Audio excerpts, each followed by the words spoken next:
UP में इस बार NDA गठबंधन 80 सीटों में से 36 सीटों पर जीत हासिल कर सका। बाकी 44 सीटों पर एनडीए गठबंधन की हार हुई।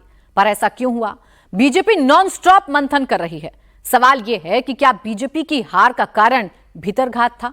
और जब फीडबैक लिया गया तो चुनाव हारने वाले कुछ कैंडिडेट्स ने कहा कि विधायक ने हरवा दिया, कुछ कैंडिडेट्स ने कहा कि जिलाध्यक्ष ने हरवा दिया, किसी ने ब्लॉक प्रमुख का नाम लिया। यूपी में जिला जिला किला कैसे हिला, रिपोर्ट में क्या है आपको बताते हैं। 33/80 यूपी में बीजेपी पास हुई, मगर ग्रेस मार्क्स के साथ। 80 में से 80 जीतने का दावा था। बीजेपी 70 भी नहीं जीत पाई। 60 और 50 से गिरते गिरते नंबर 40 पर भी नहीं रुका। इलेक्शन वाले एग्जाम में बीजेपी को यूपी में सिर्फ 33 नंबर आए। अब रिजल्ट के 10 दिन बाद रिव्यू शुरू हुआ है। एक रिव्यू मीटिंग योगी आदित्यनाथ ने ली है। 24 घंटे के अंदर योगी आदित्यनाथ ने 27 मीटिंग्स कर डाली। यूपी के सांसदों, पूर्व सांसदों, मंत्रियों, विधायकों, पूर्व विधायकों और पूर्व मंत्रियों को बुलाकर योगी ने पूछा कि चुनाव में क्यों हार गए, वोट कैसे कम मिले, सीटें कैसे कम हो गई। दूसरी structured meeting Lucknow BJP head office में चल रही है। यूपी चुनाव का ऑडिट शुरू हुआ तो क्या क्या निकला? यूपी में इतना बड़ा मिस कैलकुलेशन कैसे हो गया? क्या नेताओं के भीतरघात ने हराया या जातियां छिटक गई? यूपी बीजेपी के पास क्या नहीं था?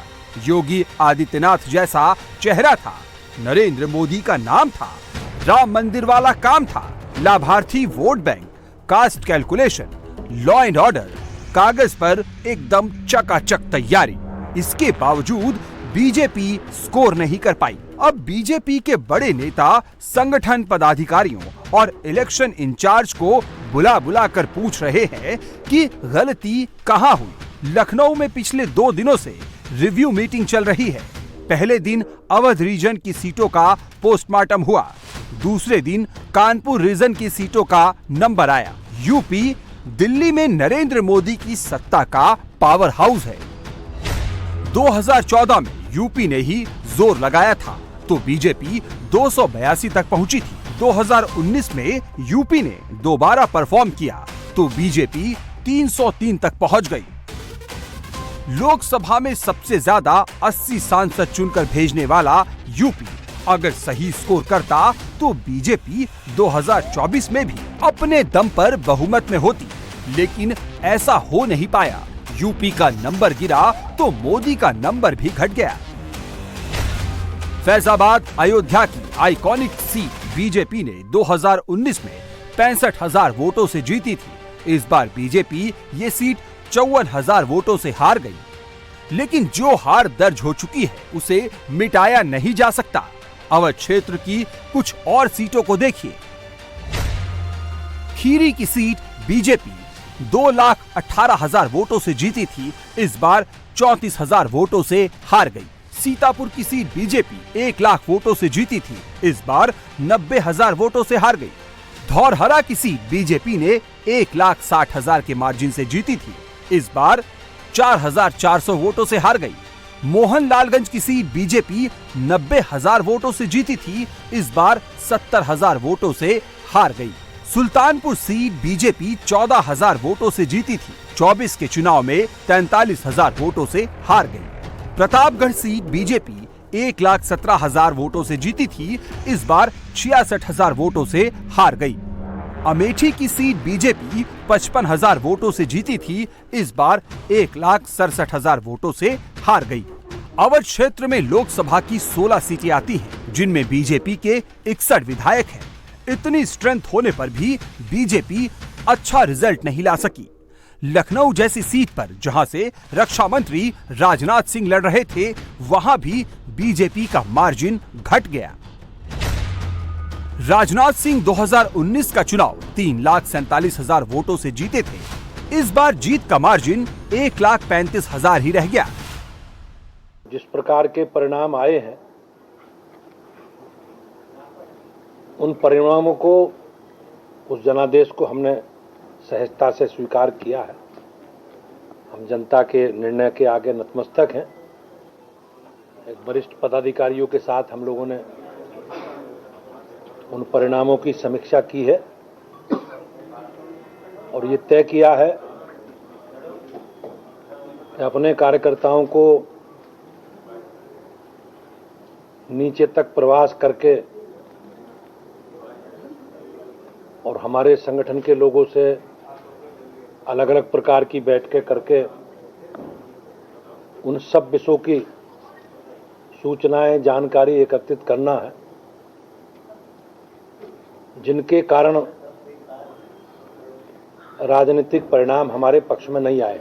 और मुझे निश्चित रूप से विश्वास है कि हम लोग उन सब कारणों को दूर करके माननीय मोदी जी के नेतृत्व में और माननीय योगी जी के नेतृत्व में उत्तर प्रदेश और देश को एक समृद्धशाली राष्ट्र, एक विकसित राष्ट्र का जो सपना है माननीय प्रधानमंत्री जी का, उसे पूरा करेंगे। बीजेपी को यूपी में जोर का झटका लगा है। नजरें अब 2027 पर हैं।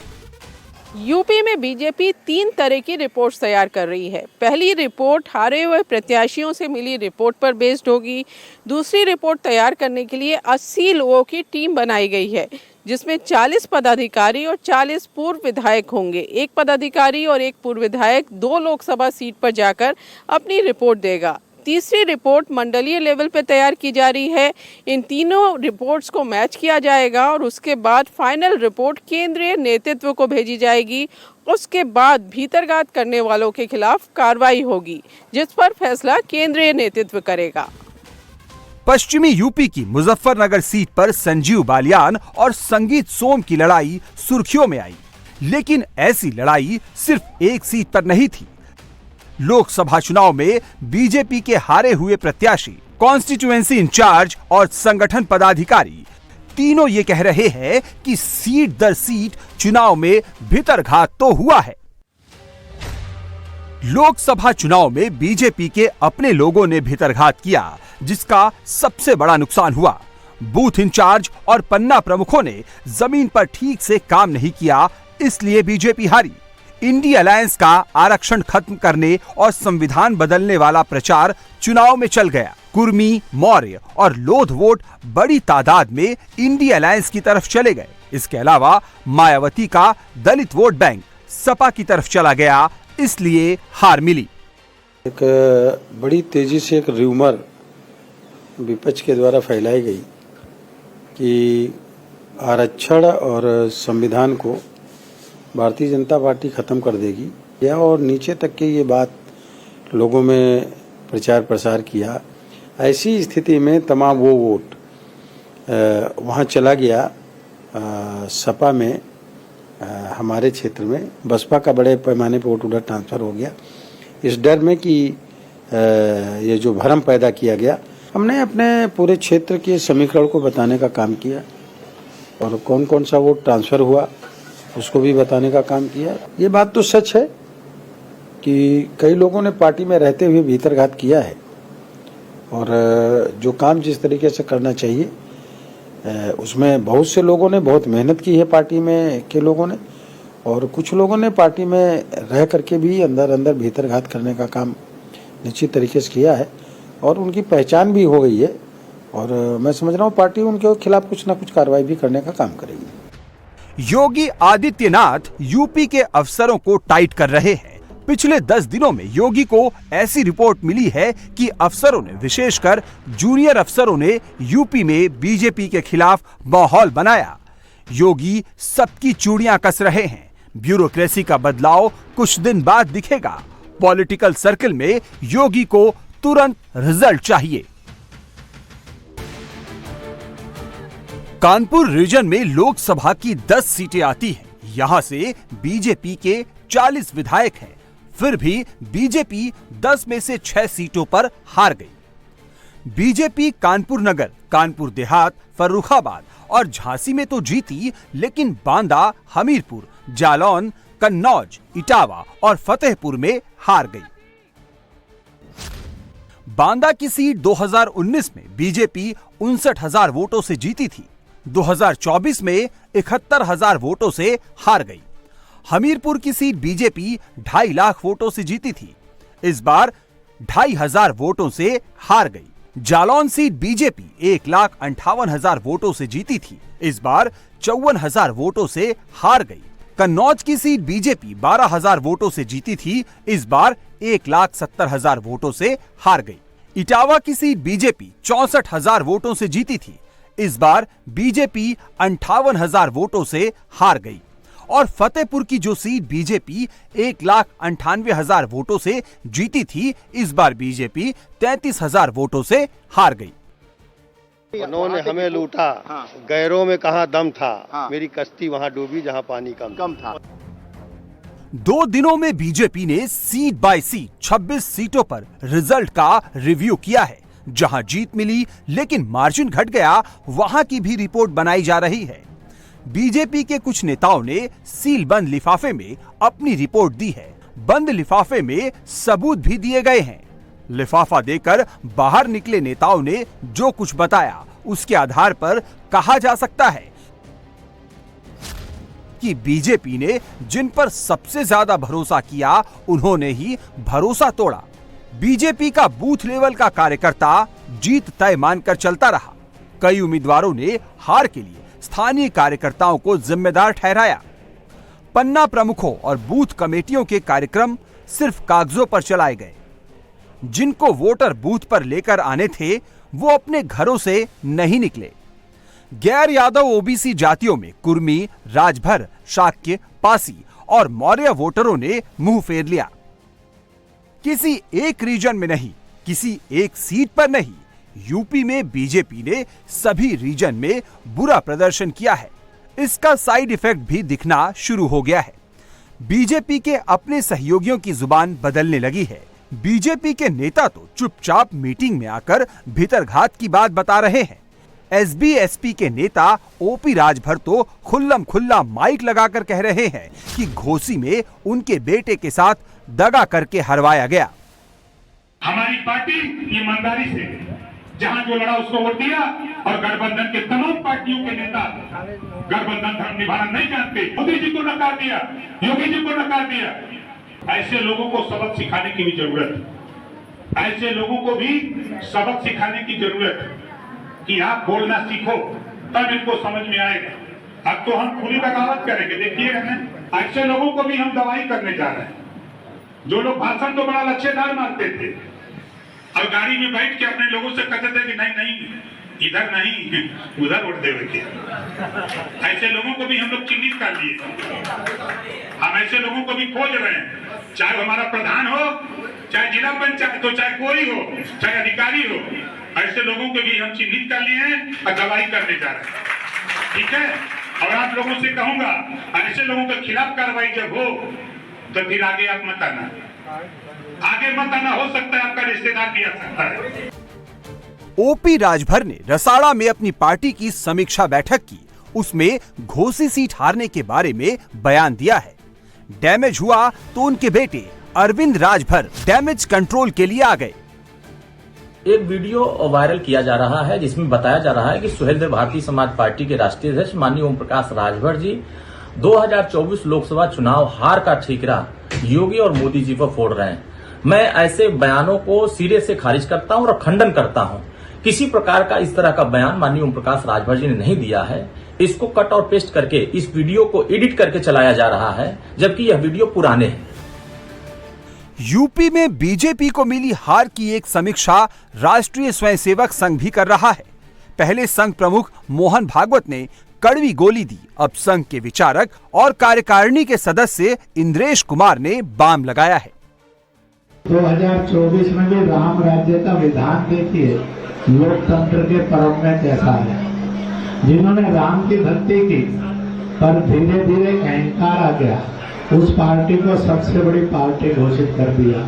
पर उसका और जो पूरा उसको मत मिलना चाहिए, जो शक्ति मिलनी चाहिए, वो भगवान ने अहंकार के कारण होगा। जिन्होंने राम का विरोध किया, उनमें से किसी को भी शक्ति नहीं दी। सब मिलकर भी नंबर 1 नहीं बने, नंबर 2 पर खड़े कर। जिस पार्टी ने भक्ति की, अहंकार आया, उसको 241 पर रोक दिया, पर सबसे बड़ी गुनाह थी। जिनके अंदर राम की आस्था थी, अश्रद्धा थी, और उनको सबको मिलकर 234 पर रोक दिया।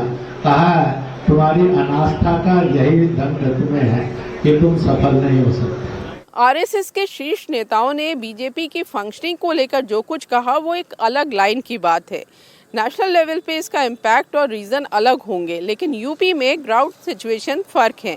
मुख्यमंत्री योगी आदित्यनाथ इस बात से काफ़ी नाराज़ हैं कि यूपी में बीजेपी ने खराब परफॉर्मेंस की। हर रिव्यू मीटिंग में भीतरघात की जो शिकायतें आ रही हैं उस पर कार्रवाई होना तय है। यही नहीं, हर सीट पर फिर से जातीय समीकरण को साधने की कोशिश शुरू हो गई है। उधर अखिलेश यादव को अब 2027 दिख रहा है। 2024 में अखिलेश यादव का जो प्रयोग सफल रहा, अब अखिलेश यादव 2027 में उसे दोहराना चाहते हैं। बीजेपी के लिए पूर्वांचल का रिजल्ट सबसे खराब रहा। गोरखपुर से लगे देवी पाटन मंडल में बीजेपी बच गई, मगर वाराणसी मंडल में बीजेपी निपट गई। योगी आदित्यनाथ उसी बनारस में रात्रि विश्राम के लिए रुके हैं। बनारस में प्रधानमंत्री नरेंद्र मोदी का भी दौरा होने वाला है। यूपी के स्कोर कार्ड पर बीजेपी 33, अपना दल 1, आरएलडी 2, एनडीए कुल मिलाकर 36 सीटों पर है, जबकि सपा अकेले 37 सीटों के साथ टॉप पर है। इसके साथ ही कांग्रेस की 6 सीटें मिला दे तो इंडिया कुल मिलाकर 43 सीटों पर है और चंद्रशेखर रावण की 1 सीट भी दर्ज है। जो बीत गया उसका सबक लेकर बीजेपी को अब आगे की तरफ देखना होगा। विरोधियों की कोशिश है कि जले पर जितना नमक रगड़ सकते हैं उतना नमक रगड़ दो। तो बीजेपी पूरी तरह से हार गई है। मोदी जी हार गए हैं, अमित शाह हार गए हैं, वाराणसी में नरेंद्र मोदी हार गए हैं और भगवान सब देख रहा है। आप अयोध्या हारे, आप चित्रकूट हारे, आप प्रभु श्री राम की भूमि नासिक में हारे, आप रामेश्वरम में हारे, आप रामटेक में हारे। जहां जहां प्रभु श्री राम का वास्तव्य रहा वो सभी पवित्र भूमि पर अहंकार का पराभव हुआ है।